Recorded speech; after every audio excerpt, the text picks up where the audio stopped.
You wanna say hello? Come here. She doesn't like being picked up. Look at. You say hi? You say hi? Okay, no.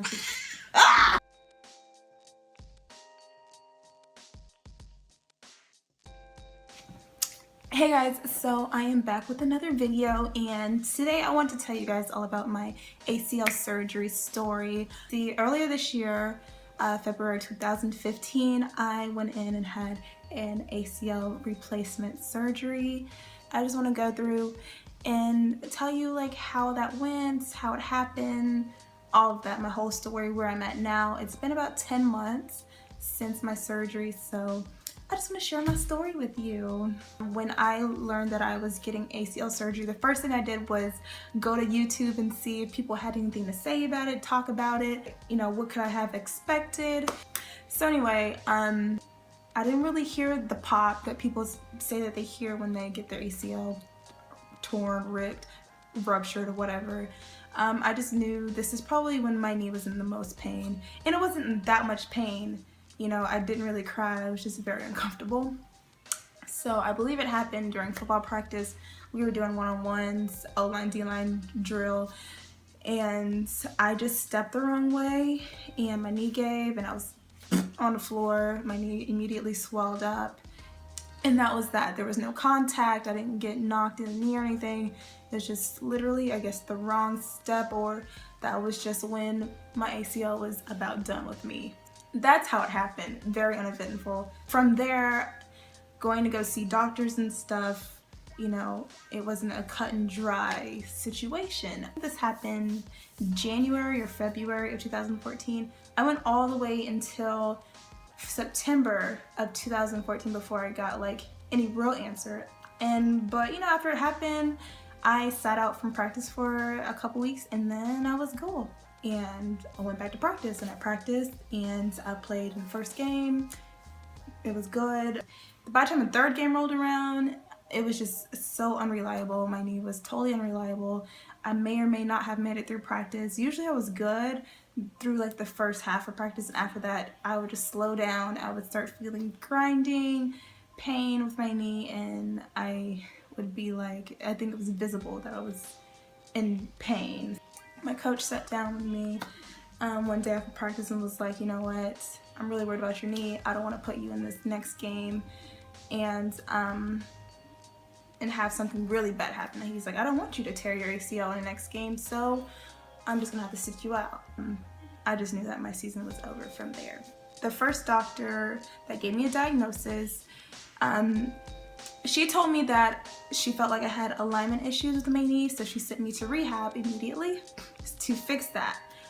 She did the whole joint test and everything, and I asked her specifically, is it my ACL? Please tell me so I can just get it done, get it over with right now. And so she did the whole joint test, and she said that my knee was pretty strong, so it probably was not my ACL. She's like, I'm not even going to waste your time ordering an MRI. I'm pretty confident in the fact that you just have alignment issues because your knee falls inward, so we need to get that corrected, otherwise you're going to keep having a grinding pain like you had been having.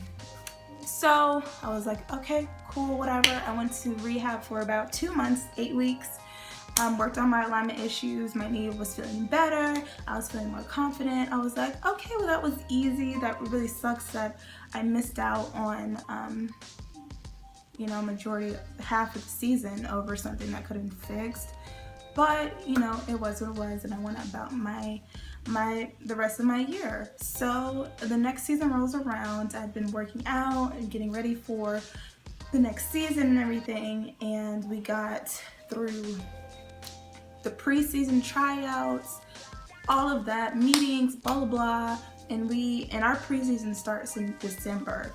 We got into February and my knee just gave out again, and it hadn't given out in a long time, so I was just like, I'm so over this. Like, I was like, I did all this rehab and I'm still having the same problems once I get into higher intensity activities. And so I was just like, I'm seeing another doctor. So I went to my family doctor, had him check out what was going on with my knee and stuff, and he He thought that I had a meniscal tear. So he said, before it tears completely, we want to, get you into a specialist or whatever. So I went over to the specialist, orthopedics. He ordered my MRI, got an MRI, went back, thinking, because he looked at the notes from my family doctor and said, okay, well, if it's a meniscal tear, you're just going to have to get a scope. You will be out for maybe 4 weeks, but you'll be able to go back in. I was like, fine, whatever. I just want to play this season. So worst to worst, I'm just going to have to get a scope and I can get it done, be out for a couple weeks, get back in there, and it'll be fine. I get the MRI back and the doctor walks in the room and he has this look on his face. And I'm just like, hey doc, what's the damage? The words fell out of his mouth that I have no ACL. Completely torn, completely gone. It just like sunk in that was it for football. Done. I scheduled my surgery as soon as possible, which was 2 weeks after that date. So February 24th was when I was getting my surgery done. So, I said my goodbyes to my team, went into surgery. So here's where things get a little bit crazy. My surgery didn't really go as planned. As a disclaimer, don't let me scare you out of getting a surgery, because what happened to me is an isolated case. It doesn't happen to a lot of people. So first of all, going under and stuff, which really scared me, was easy peasy. I don't remember much from that day. I remember they were talking to me and then I woke up and it was 7 at night. I went in for my surgery 7 a.m. And went under fine, whatever. Gave me the nerve block and then they took me into the surgery room, put me out. I didn't feel any pain, whatever. I woke up at about 7 p.m. First of all, they said that I'd be up about 5 hours later. So I was planning to leave the hospital 1 or 2 o'clock in the afternoon. So when I woke up, looked at the clock and saw it was 7, and I was just like, oh, what happened to me? What, is it nighttime? Is it morning time still? I was confused. And the doctor came in and said there was some complications. Basically what happened was they used my own hamstring as the new ACL. So once they removed that and they put it in place, it popped again during surgery. So they had to go in and do it again. And so that caused surgery to be a lot longer. I'm assuming they had to give me some more anesthetic so I can continue to stay under. My mom came down to Atlanta for my surgery, and they were going to take me back home, which is South Carolina, for my recovery. Got home. Once the pain started kicking in, it really kicked in, and I was smashing that medication. They said that the next day, and a lot of people on YouTube and blogs and stuff said the next day you'll be able to get up and, kind of make your way to the bathroom, and they say to try to get up and walk around on it, use your crutches or whatever.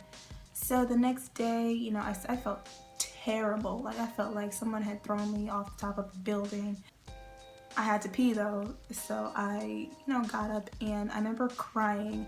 The bathroom was maybe like 10 feet away from my room, and it took me forever to get there. Once I got there, I realized I had to sit on the toilet somehow. I cried like a baby, like screamed and cried. It was so painful. After that, it just was a downhill grade from there. I was supposed to be up and moving by like day 2 or 3. Day 2 or 3 came and went. Day 4, I had a fever of about 104.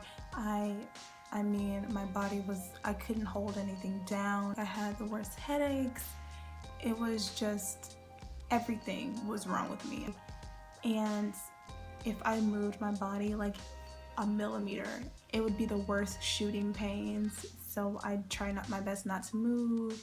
If someone came in and visited me, sat on the bed, just bouncing the bed, killed. It was the worst pain I have ever experienced in my life.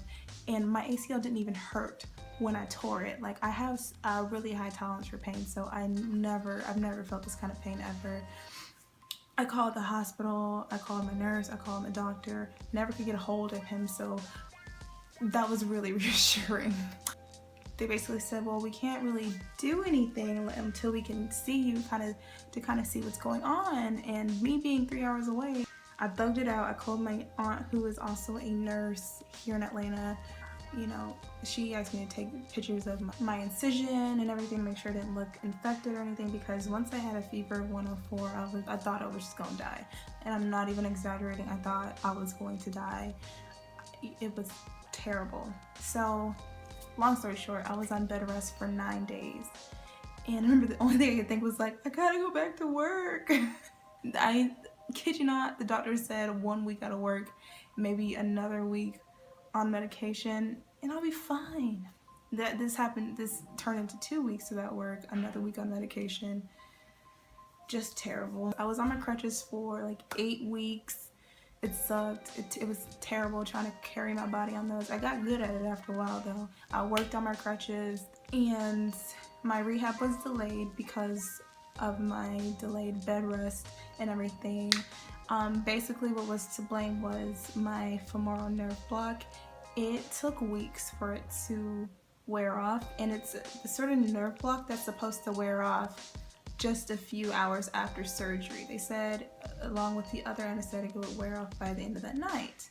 It did not, obviously. It stayed for a few weeks and almost a few months completely, and so I just had like no feeling in the majority of my leg for a while, and that's why I was on crutches for so long. So that delayed my rehab. So once I got in there, I had lost so much muscle in my right leg. Like the atrophy was real. My leg was half the size of my other leg, and it was just really like diminishing on my confidence, my motivation to get better, to get back out there. By then, I did not think I was gonna go back to football at all, and I can't do it, so I quit. The next few months, I went through rehab. 6 months passed. I was getting a lot better. Things got better, and by like month 7 to 8, I was just like, I was back at training for football. I miss the sport. I love it so much. I was not about to let a little old ACL keep me out of there. So today I am back at practicing, getting ready. Preseason has officially started, so I'm back in the swing of things, trying to get back my legs, get back into football. Hopefully this year, you know, I can get back on that playing field. That is the goal. So I have a DonJoy brace. I'll show you that. This is my DonJoy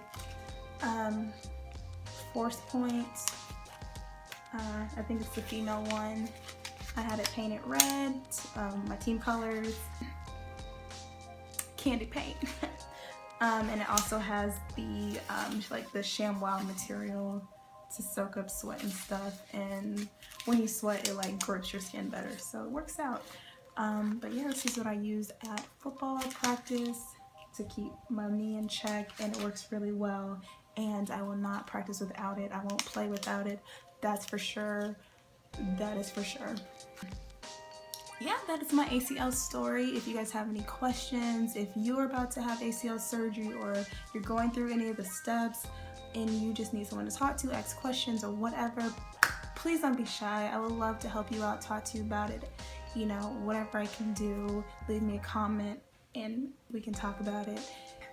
Thank you for watching, guys. I know this video is a little bit long. Thanks for hanging in there, but I'm sure it'll help someone out there in the future, and that's what I'm here for. So I will see you guys in my next video. Deuces.